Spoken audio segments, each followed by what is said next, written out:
Vamos a comenzar esta mesa de turismo religioso y para ello pues vamos a contar con 4 comunicaciones. Comenzaremos con la de Ana Mafe, la Virgen del Camino de Ena y el Santo Grial, Patrimonio, Mueble y Peregrinación. Pues sin más preámbulos comenzamos con esta. Pues nada, muy buenos días a todos, muchísimas gracias por vuestra presencia. La Virgen del Camino de Ena y el Santo Grial supone en pleno siglo XXI un hallazgo patrimonial de primer orden. Estamos hablando que todos los que nos dedicamos a las humanidades, en concreto a la historia del arte, a la investigación, parece que todo está dicho porque como nos dedicamos precisamente al estudio de la historia, pues cuando de repente aparece un elemento patrimonial que no está catalogado como debería y que además responde a un relato de primer orden como es la quête du Graal, como es la búsqueda del Santo Grial, pues ese elemento patrimonial cobra vida y pese a que pueda haber sido un elemento que esté casi durmiendo el sueño de los justos, digámoslo así, porque no está referenciado, pues toma carácter propio y la verdad es que es casi una revolución. Bueno, el Camino del Santo Grial, aquí os enseño una credencial de peregrinación, he traído varias luego para presentaroslas a todos vosotros y que os las llevéis. Es un destino europeo de primer orden, pero además es el derecho legítimo que tenemos todas las personas a buscar la mejor versión de nosotros mismos en lo que se denomina una peregrinación. Esta peregrinación, el objeto que tiene es conocer la copa de bendición, una copa de bendición hebrea, que Jesús sostuvo entre sus dedos y que nos dejó con ella 2 mensajes que son universales, que no tienen patria: el mensaje de amor y el mensaje de la paz.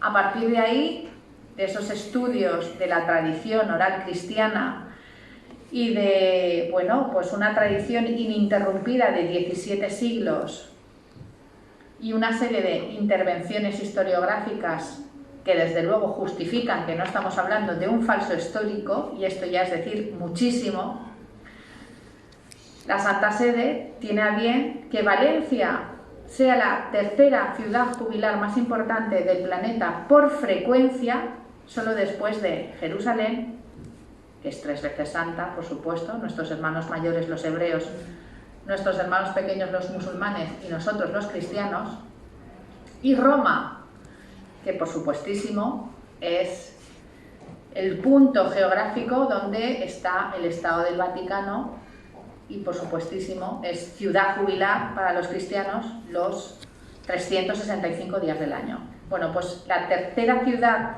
en ese ranking de frecuencia es la ciudad de Valencia, porque desde el 2015 la Santa Sede tiene a bien que se celebre un año jubilar a perpetuidad para celebrar la memoria del que consideramos puede ser el mejor embajador que quisiera cualquier camino, que es el propio Jesús. Tanto es así que el año pasado recibimos de Gaceta de Turismo, que es una de las publicaciones bandera de turismo de toda España, que recorre todo el ámbito peninsular, arriba y abajo, recibimos el premio Producto del Año 2022, porque hacía 20 años que trabajábamos desde la sociedad civil para poner en valor este relato. Eso obligaba a hacer muchas cosas, entre ellas una verdadera auditoría del camino, porque cada X años, los que lleváis caminos de peregrinación sabéis que se tienen que auditar los caminos cada cierto tiempo, pues para ver si está en condiciones, si algún peregrino se pierde, si hay que reseñalizar, en fin, ese tipo de cosas que nosotros pues la verdad es que lo tenemos que hacer. Y entonces teníamos por un lado el trabajo ingente de Balten Travel, que es la mayorista que paquetiza todo esto, porque sabéis que la legislación española no permite a las asociaciones paquetizar viajes, sí que permiten en un momento dado que nuestros asociados como tales pues montemos pues excursiones y demos servicio, pero muchas veces nos llaman a mí incluso colegios y diciéndome: queremos hacer el Camino del Santo Grial, y entonces yo los redirijo a la empresa que es la que, la que factura, paga sus impuestos y mantiene el equilibrio social, que digo yo. Entonces, dentro de esa auditoría empezamos desde Somport, bajando Canfranc, Villanueva, Castilla de Jacas, y encontramos sorpresas maravillosas. ¿Por qué? Pues porque lo chulo de un camino es que permite que cada persona que hace el camino tenga su propia experiencia vital, con lo cual cada camino interiorizado supone prácticamente pues, un verdadero relato único de crecimiento personal y de aventura, que desde la asociación sí que hemos procurado dar un sustrato de conocimiento. Por esto este camino se llama Camino del Santo Grial, Ruta del Conocimiento, Camino de la Paz, que permita a partir del conocimiento disfrutar de lo que se está viendo. Y esto surge sobre todo después de mi doctorado. Tengo la suerte loca de estar 9 años en este congreso, me he doctorado aquí, he crecido como científica en humanidades. Y lo más bonito fue que cuando canté mi doctorado, una de las personas, precisamente el presidente de la mesa de mi tribunal, que venía desde Madrid y que nunca me acuerdo de su nombre porque de verdad es que no era amigo mío, así como hay gente que tiene la suerte loca de conocer a algún miembro de la mesa, yo en este caso iba un poco perdida. Bueno, pues este señor tiene 6 sexenios en la Universidad Autónoma de Madrid. Es el profesor catedrático que se encarga de la historia de la ciencia y leyó mi tesis de 1200 páginas y además, entre otras cosas, por ejemplo, me consta que ayudó a Amenábar a que en su película Ágora no hiciera un falso histórico.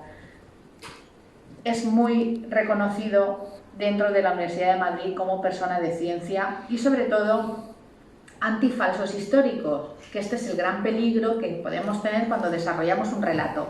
Contarle algo súper bonito a alguien que se haga súper emocionado y que 2 minutos después un cantamañanas le diga: pero si todo lo que te han contado es mentira. Claro, eso desanima al más pintado. Entonces, cuando este señor se leyó mi tesis y que era el presidente del tribunal, me dijo: tienes que escribir un libro. Dije: pero si yo no soy escritora. Me dijo: da igual. Lo que yo he leído se tiene que enterar todo el mundo. Tiene que haber una verdadera transferencia de conocimiento del mundo de la academia al mundo productivo. Si tú no escribes ese libro, ya te digo que tu doctorado no se lo lee ni tu madre. Oye, pues te diré que no. Mi madre sí que se lo ha leído, pero bueno, 1200 páginas, no hablando en serio, eso no se los lee nadie, y con el vocabulario en tanto en cuanto la ciencia, no. Esto no es forma de comunicar. Entonces, este libro que veis ahí es la guía que quienes quieren hacer el Camino del Santo Grial se leen.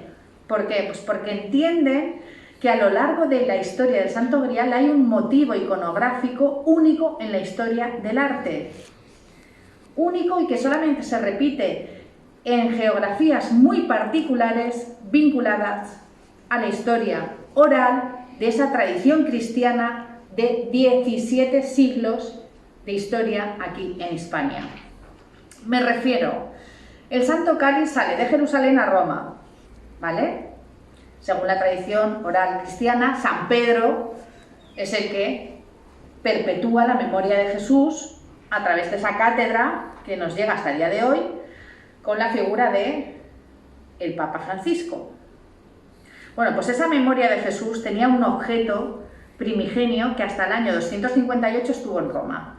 Ese objeto era la copa de bendición familiar que, según la tradición oral cristiana, San Lorenzo, antes de ser martirizado en Roma, envía a Osca, a Huesca, y de ahí, pues digamos que permanece escondidita hasta que los visigodos permiten de forma amplia el culto al cristianismo, se crea la sede del arzobispado de Huesca. Pero ¿qué pasa en Hispania? Que en el 711 entran los sarracenos, llegan hasta Poitiers, Carlos Martel los tiene que bajar, se crea la marca hispánica y hay un reino que mientras defiende esa frontera, Europa duerme. Ese reino es el reino de Aragón.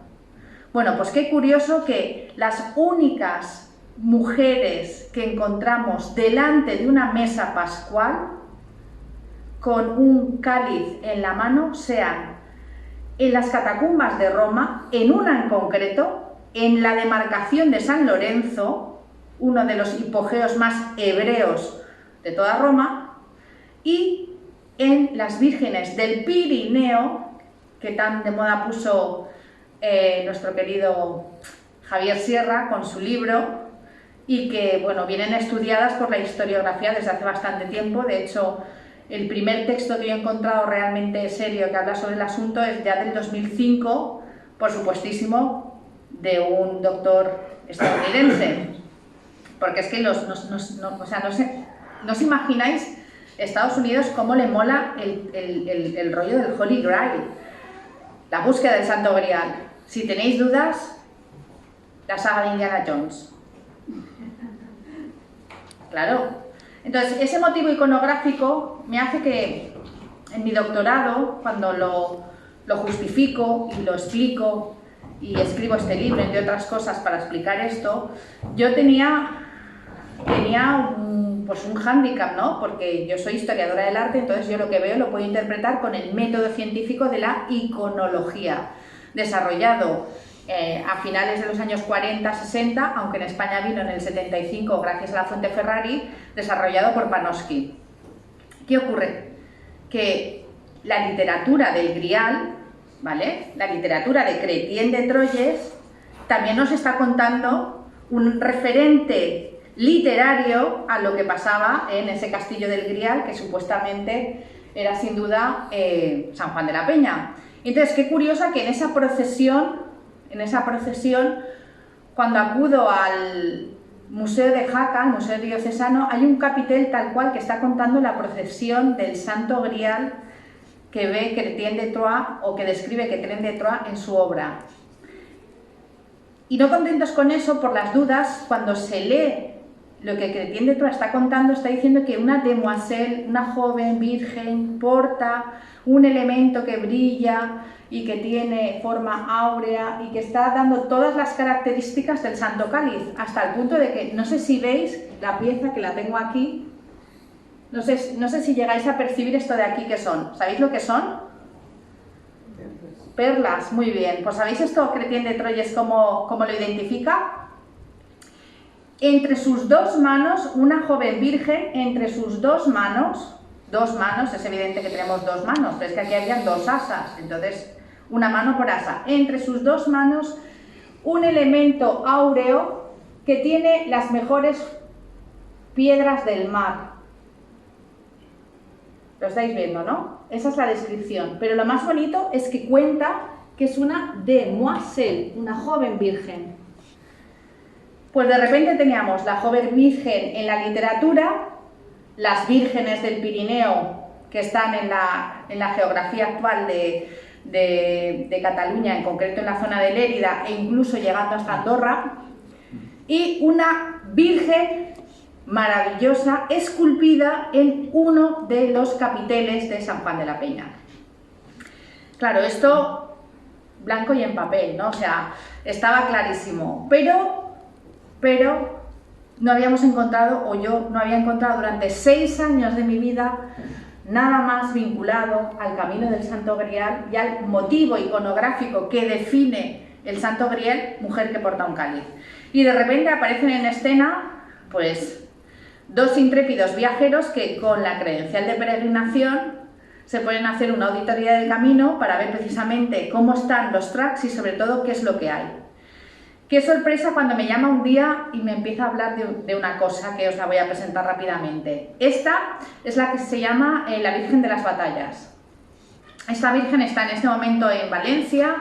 Se dice que era una reliquia jaimina, iba a decir San Jaime I, el conquistador, de Jaime I el Conquistador, que es el rey que de alguna manera establece el reino de Valencia y que conquista pues bastante territorio y de alguna manera pues lo asienta. De hecho, este señor muere en Alcira, el rey Jaime. Pues este patrimonio mueble que tenemos del siglo XIII-XIV está mega intervenido. O sea, está tan intervenido que el niñito que veis ahí es del siglo XVIII. y era muy apreciado lo que llevaba en la mano. Siempre decían que llevaba una fruta. Bueno, pues de repente estos peregrinos, ¿vale?, me encuentran la tatarabuela, literalmente, de esta Virgen. Una Virgen del siglo XII que no ha sido intervenida, muy importante, y que presenta algo en la mano de forma muy clara. Ese algo es nada más y nada menos que una copa. Y de repente se me encienden todas las luces. Las diaconisas de Roma, las vírgenes pintadas. Me faltaba una virgen que portara una copa en la mano. La sorpresa es que toda la zona de Huesca relacionada con el Camino del Santo Grial está lleno de esas vírgenes. Esta es la más exagerada. ¿Por qué? Pues porque en su mano lleva una especie de bol, creo que se aprecia el orificio, es la forma de representar la oquedad, el orificio, y lo más interesante es su colorcito, su color rojo. Y diréis, uy, ¿por qué es interesante su color rojo? Pues esto estaba catalogado como virgen que porta una manzana. Bueno, es evidente que esto no es una manzana. Es evidente que el Santo Cáliz de la Catedral de Valencia tiene muchas propiedades, y entre unas de las que estudié es la propiedad lumínica. Esa propiedad significa que cuando la piedra es iluminada a luz vela, que era la luz de la antigüedad, recordemos que estas luces no existían, por el fenómeno del metamerismo se ve como una brasa de fuego amortiguada, que era como salía el Santo Cáliz descrito desde el siglo XV en adelante. Esto suena al tacito que lleva la Virgen, ¿no? Pues si luego vamos añadiéndole objetos, tenemos una deconstrucción artística de lo que sería un elemento real. Pero es que el Santo Cáliz, repito, según se ilumina, cambia totalmente de color. Ahí veis la copa fotografiada in situ, estas fotografías la hice yo, fotografía directa con luz normal y fotografía con un flash que ilumina con luz de temperatura Kelvin de vela y cambia por completo. Tanto en las catacumbas como en la Edad Media, indudablemente la forma de iluminar este Santo Cáliz era así. Con lo cual, si alguien tenía que pintar el Santo Cáliz o dibujarlo en manos de una virgen, no podía ser de otro color que no fuera blanco, que blanco era la palabra que se empleaba en Aragón para decir vaso pequeño, venía de grada, que significa tierra blanca, y gradal era un vaso de tierra blanca. El Santo Cáliz tiene una mancha blanca alucinante en la parte de atrás, que hoy no me toca contarlo. Pero en este caso, la otra forma de hablar del Santo Cáliz era brasa de fuego amortiguada, y por eso mucha gente pensaba que era de cornalina y no de ágata. Pues bueno, gracias a este encuentro patrimonial, las personas del pueblo se han puesto súper contentas de saber que su pieza, su virgencita, está dignificando algo que puede ser todavía más emocionante, que es el itinerario cultural europeo Camino del Santo Grial, y que su pueblo esté en un itinerario desde donde se pueda llegar desde cualquier punto de Europa. Y esto, para un pueblecito de 7 habitantes, os digo que es más importante de lo que podáis imaginar. Así es que muchísimas gracias por vuestro tiempo, sois muy amables por dedicarme esta atención, y os invito a todos a participar de este maravilloso relato que es el Camino del Santo Grial, Ruta del Conocimiento, Camino de la Paz. Muchas gracias.